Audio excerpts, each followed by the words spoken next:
প্রিয় দর্শক শ্রোতা, দেশভাবনার আজকের পর্বে আপনাদের স্বাগত জানাচ্ছি। আজ আমরা আলোচনা করব সরকারের অন্যতম স্তম্ভ গণমাধ্যম নিয়ে। মূলত আমরা পূর্বের পর্বে আলোচনা করেছি যে একটি সরকার সুষ্ঠুভাবে পরিচালনার জন্যে অপরিহার্য যে অঙ্গ, সেই অঙ্গের মধ্যে গণমাধ্যম নেই। পৃথিবীতে গণতান্ত্রিক রাষ্ট্রগুলো গণমাধ্যমকে চতুর্থ স্তম্ভ হিসেবে বিবেচনা করে, কিন্তু এর প্রাতিষ্ঠানিক কোনো ঘোষণা নেই। তা আমরা ইতিমধ্যেই সরকারের অপরিহার্য অঙ্গ হিসেবে গণমাধ্যমকেও রাখার প্রস্তাব করেছি। গণমাধ্যম বর্তমান বিশ্বে একটি শক্তিশালী মাধ্যম। মূলত জনমত গঠন এবং যে কোনো সংস্থার স্বচ্ছতার জন্যে গণমাধ্যম খুবই কার্যকর একটি প্রতিষ্ঠান। তাই আমরা মনে করি, আমরা যে একটি গণতান্ত্রিক সমাজ বিনির্মাণ করতে চাই, আমাদের রাষ্ট্রকে গণতান্ত্রিক রাষ্ট্র হিসেবে আমরা তৈরি করতে চাই, তাহলে আমাদের জন্য সরকারের অঙ্গ হিসেবে এই গণমাধ্যমকে বিবেচনায় নিতে হবে। গণমাধ্যমকে আমরা তিন ভাগে বিভক্ত করতে পারি। এর মধ্যে রয়েছে যেমন মুদ্রণ মাধ্যম, যেটাকে আমরা প্রিন্ট মিডিয়া বলি, পত্রপত্রিকা। রয়েছে ইলেকট্রনিক মিডিয়া, যেটাকে আমরা তড়িৎ গণমাধ্যম বলতে পারি, টেলিভিশন এবং রেডিও। এছাড়াও রয়েছে অনলাইন মিডিয়া, অনলাইন পোর্টাল, যেটাকে আমরা সার্বক্ষণিক গণমাধ্যম বলতে পারি। এই তিন রকম গণমাধ্যম প্রতিটি দেশেই রয়েছে। তো আমরা গণমাধ্যমকে এজন্যই সরকারের অঙ্গ করতে বলবো, সেটা হচ্ছে জনগণ যে রাষ্ট্রটি গঠন করেছে, সেই রাষ্ট্রের সার্বিক কর্মকাণ্ডের স্বচ্ছতার জন্য একটি মুক্ত গণমাধ্যম দরকার। বর্তমানে আমাদের দেশে যে গণমাধ্যম রয়েছে সেগুলো মুক্ত গণমাধ্যমেই, কিন্তু এই গণমাধ্যম থেকে জনগণ খুব বেশি উপকৃত হচ্ছে বলে আমরা মনে করি না। অথচ এই গণমাধ্যমের জন্যে জনগণের অর্থ বা সরকারের বরাদ্দ অনেক পরিমাণ রয়েছে। যেমন আপনারা জানেন, গণমাধ্যমগুলো সরকারের প্রতিটি প্রতিষ্ঠানের থেকে বিজ্ঞাপন পেয়ে থাকে। এটা রাজধানী থেকে শুরু করে উপজেলা পর্যন্ত প্রতিটি সরকারি সংস্থায় বিজ্ঞাপন দিয়ে থাকে। কিন্তু এই যে সরকারি সংস্থার বিজ্ঞাপনের অর্থ, এই অর্থ কিন্তু জনগণেরই অর্থ। অথচ গণমাধ্যমের ব্যবস্থাপনায় সরকারের কোনো রকম পদক্ষেপ নেই। গণমাধ্যমগুলো জনগণের অর্থ নিয়ে থাকে, অর্থাৎ সরকার থেকে আর্থিক সুবিধা নিয়ে থাকে, কিন্তু অনেক সময় দেখা যায় গণমাধ্যম মালিকগণ বা গণমাধ্যমকে ব্যবহার করে অনেকেই জনগণের প্রতিপক্ষ হয়ে ওঠে। সরকারের পৃষ্ঠপোষকতায় যে গণমাধ্যম চলে থাকে, এই গণমাধ্যমকে একটি নিয়ম শৃঙ্খলার মধ্যে নিয়ে আসা এবং জবাবদিহিতার মধ্যে নিয়ে আসার জন্যে আমরা গণমাধ্যমকে সরকারের অপরিহার্য অঙ্গ করার পাশাপাশি এর জন্য সুনির্দিষ্ট নীতিমালা থাকা প্রয়োজন বলে আমরা মনে করি।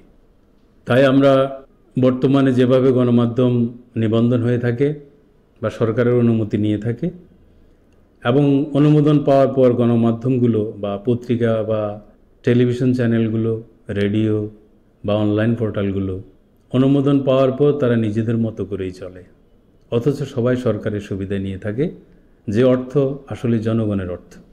তাই আমরা বলবো, আমরা যদি বাংলাদেশকে একটি গণতান্ত্রিক রাষ্ট্র এবং বৈশ্বিক রাষ্ট্র হিসেবে গড়ে তুলতে চাই, তাহলে প্রয়োজন রাষ্ট্রীয় পৃষ্ঠপোষকতায় মুক্ত গণমাধ্যম।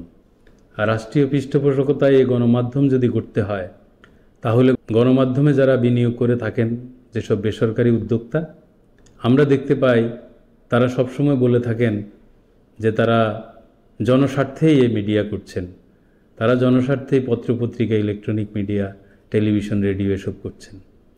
কিন্তু এখানে জনস্বার্থ কতটুকু রক্ষিত হয় তা নিয়ে জনগণের মধ্যে সন্দেহ রয়েছে।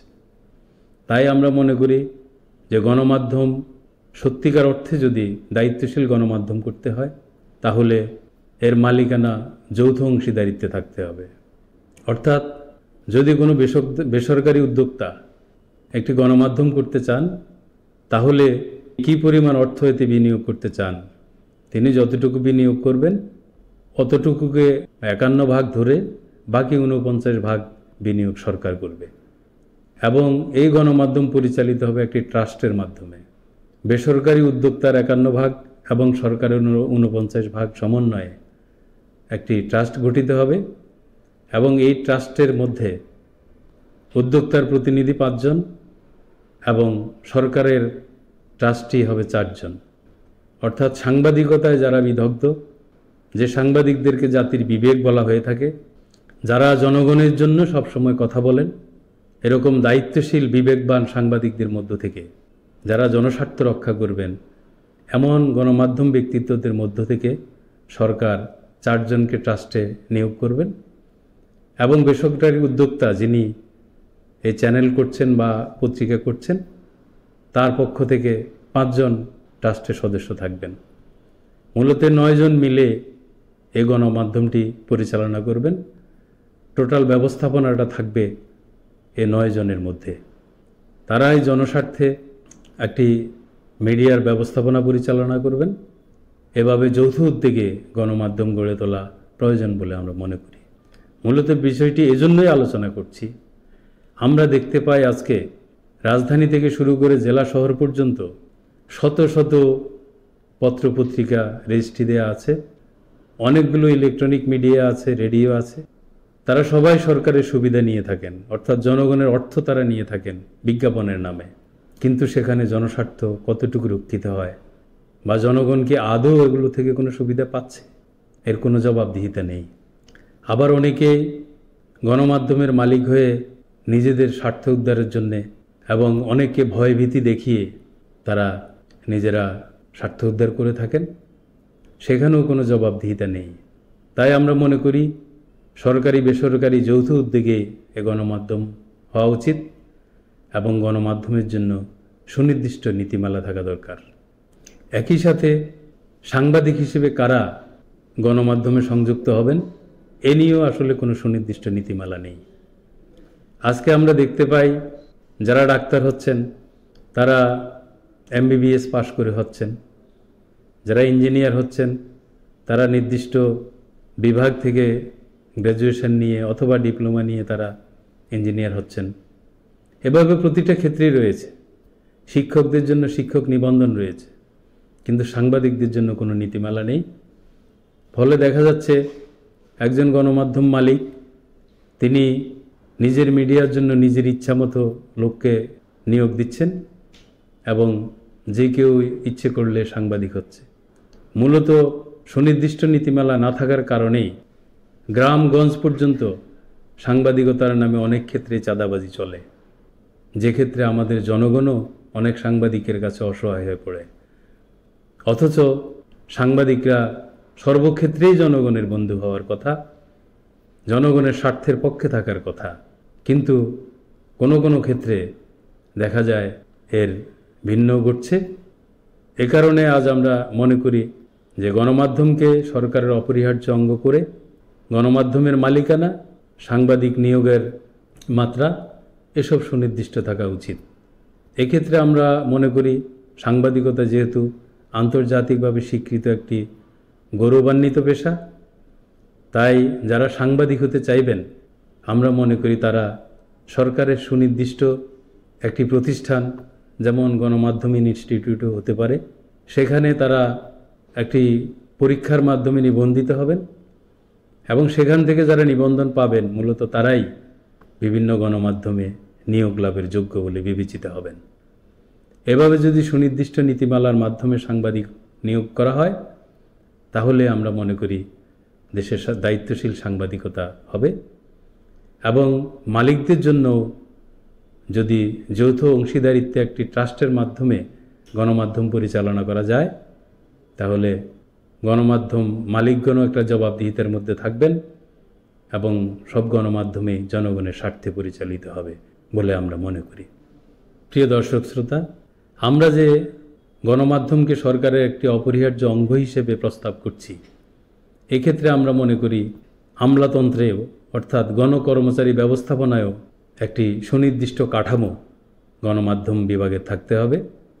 এজন্য আমরা প্রস্তাব করব সরকারের গণমাধ্যম বিভাগের যিনি প্রধান হবেন তাকে বলা হবে গণমাধ্যম প্রধান, এবং গণমাধ্যমে খ্যাত ব্যক্তিদের সমন্বয়ে 5 জনের একটি গণমাধ্যম পরিষদ থাকবে।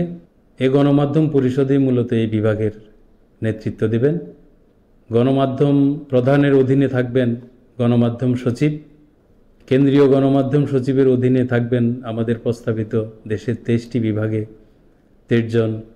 অর্থাৎ এই গণমাধ্যম কর্মচারী কাঠামো উপজেলা পর্যন্ত বিস্তৃত থাকবে। গণমাধ্যম নিয়োগ বাংলাদেশ গণমাধ্যম কর্মচারী নিয়োগ সংস্থা কর্তৃক প্রথম শ্রেণীর কর্মকর্তা হিসেবে তারা উপজেলা থেকে নিয়োগ প্রাপ্ত হবেন। উপজেলা পর্যায় থেকে পদোন্নতি পেয়ে তারা জেলায় যাবেন। এভাবে তারা কেন্দ্র পর্যন্ত দায়িত্ব পালন করতে পারবেন, এবং সেখান থেকে যারা দায়িত্ব পালনে সুখ্যাতি থাকবে তাদের মধ্য থেকেও কেন্দ্রীয় গণমাধ্যম পরিচালনা পর্ষদে নিয়োগ পেতে পারেন, বা এরকম দক্ষ লোকদেরকে সরকারও বিভিন্ন ট্রাস্টে, গণমাধ্যম ট্রাস্টে নিযুক্ত করতে পারবেন।